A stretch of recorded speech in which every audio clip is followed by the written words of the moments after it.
The Ghostbusters series hasn't had the best reception recently, with a mixed received revival in 2016. Regardless of what you thought of the new film, I always argued that the real revival happened in 2009 with the release of the Ghostbusters video game. With the returning original cast, writers from the first films, and more, what could go wrong? Taking place 2 years after the events of Ghostbusters 2, Ghostbusters the video game follows the original squad of Ghostbusters. You just happen to be a rookie that's starting training for the team, and because the chances of you dying are so high, well, the team decided just to not get too attached to you, and so your name is Rookie the whole game. As a traditional game design feature to have a blank character, it works well to not get in the way of what's supposed to be a third installment in the original series. The Rookie plays the vignette into the pseudo video game film that truly does feel more like a game replacing a movie rather than a game being based on a movie. As a follow-up to the beloved series, Ghostbusters the video game is a heavy hitter. Having the original cast of characters and the writers who worked on the source material, Ghostbusters the video game slides right into the series' missing slot that we never got. The comedic banter between characters that got everyone to chuckle when Bill Murray opened his mouth isn't lost in this translation. The more I played, the more I settled into what felt like an early concept design for games like Until Dawn. Something that felt more like a truly interactive film experience. Anytime I started to see the flaws in the gameplay, something in the writing may have been just a perfectly timed gameplay gag or some remark by the team, scared me away from the issue. Ghostbusters certainly delivers in the story department. I mean, what else would you expect from the original writers? This is still a video game first and foremost though, so how does its gameplay hold up compared to its writing?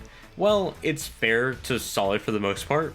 Ghostbusters plays like a third-person shooter with a bit of DNA from the Gears of War series. Its gameplay is presented linearly, like, well, a movie. The Rookie along with the rest of the Busters go investigating the reports of new ghosts after a shockwave starts an uproar of hauntings. Each mission covers one major ghostly encounter with both some new and familiar ghouly friends. Equipped with an incredibly detailed proton pack, the Ghostbusters travel through a linear mission structure in what feels like a reskinned Gears of War. While it's not a cover shooter, the Ghostbusters feel heavy and even run very similarly to Marcus Phoenix. Instead of shooting behind cover, they shoot proton blasts to weaken the ghosts until you can wrangle them up into a trap you set up. It's entertaining at first, but quickly gets repetitive by the midway point of the campaign. Gameplay tries to stay fresh with new upgrades to the proton pack that can be unlocked using the money earned destroying things. These upgrades usually focus on decreasing the cooldown on weapons or increasing the gauge on others. You see the proton pack now has a cooldown feature every few seconds, and that's to balance out the whole essentially infinite amount of ammo. Later sections of the game introduce new ways to shoot projectiles like a single fire blast that does more damage to ghosts, or a slime to negate the effects of ghost slime. These changes help flesh out some of the combat and the puzzles in the campaign. On top of all that, there's haunted artifacts for you to scan and find, catering to those completionists out there. Sadly, what is missing is the online multiplayer. Back on the PS3 and 360, the multiplayer allowed for online co-op missions outside of the campaign, while the Wii offered an offline split-screen multiplayer. Both are missing for this remaster at launch, but it's not all bad news. According to the developers, it's missing because it's being rebuilt from the ground up rather than just being remastered. Hopefully that decision works out for the better, because for the time being, it significantly cuts a lot of the content from the base game.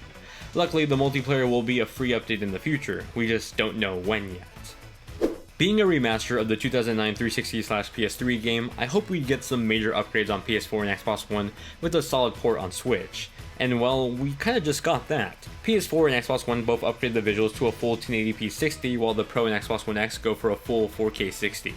Nintendo Switch on the other hand feels more like a port than a remaster. There are some updated textures and lighting effects on Switch, just like there are on the other consoles. However, they're not as nice looking, as the resolution targets what looks like 900p dock and 720p 30fps in handheld mode, with the occasional dip to the mid 25 frames per second. I would say the port job feels on par with LA Noire on Switch that came out back in 2017. As an update to the original 2009 game, Ghostbusters sees a lovely resolution and frame rate update on more powerful consoles. Textures look cleaner, with lighting and particle effects seeing some major improvements, most notably during the explosions. While the Switch version does feel a bit more like an updated port than just a full-on upgrade, it does put in the effort to look cleaner than the 360 and PS3 version, and don't worry, this is not the Wii version. The talented cast of the original movies is back for the video game, and that in itself is a miracle. While the actors themselves are pretty old now, none of their humor or performance is lost here. It's not a film, but it feels like it could have been, and that's only better sold by the cast. I just wish that their voices synced up with their models more often than not. The performance is complemented by the return of the original soundtrack from the movies, with some new additions that were sprinkled in during the quieter ambient moments. Of course, the original Ghostbusters song is as catchy as ever, but some of the newer tracks take a backseat because of it.